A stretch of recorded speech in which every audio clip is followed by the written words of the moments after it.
Gada Digital Studio.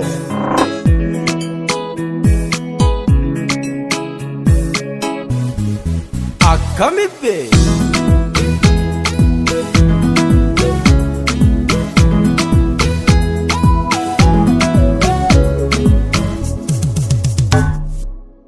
Ya dakhena timi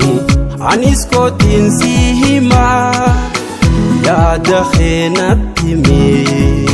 Anisko tinsihima Gargarna basi sinega Ya dakhe amuma Gargarna basi sinega Ya dakhe amuma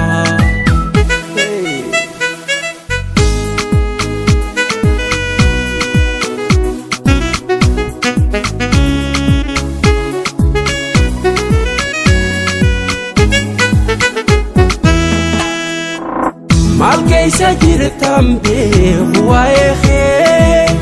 akkana jaalatu hima afaan kee Mal keessa jirtan beeku waa'ee kee akkana jaalatu hima afaan kee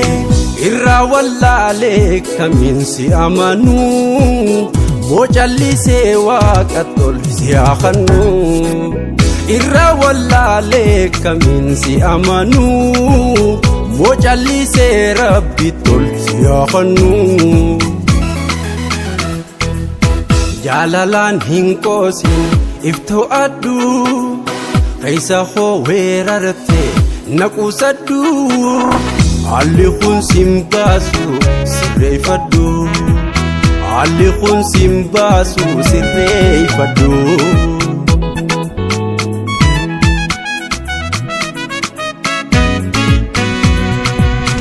Ya dakhena timi Anisko tinsihima Ya dakhena timi Anisko tinsihima Gargarna basi sinega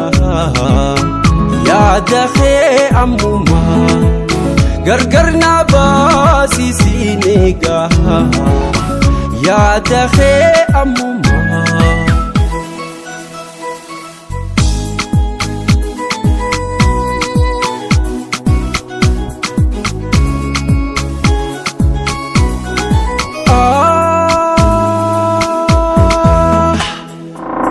Babbareedo waan dubra biyya tiyyaa Ansiif jecha irraa eegu duruu kiyyaa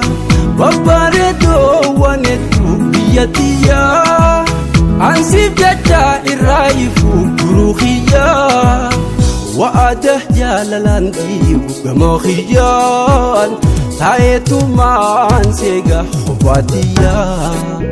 Wa'ada jaalalaan dhiibu Gamakhiyaan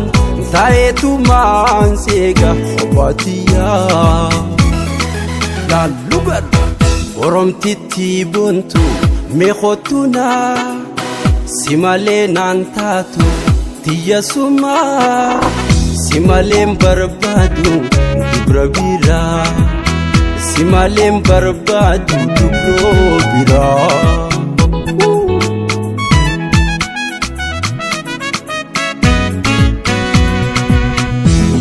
Yaataniin hogguu hawwuu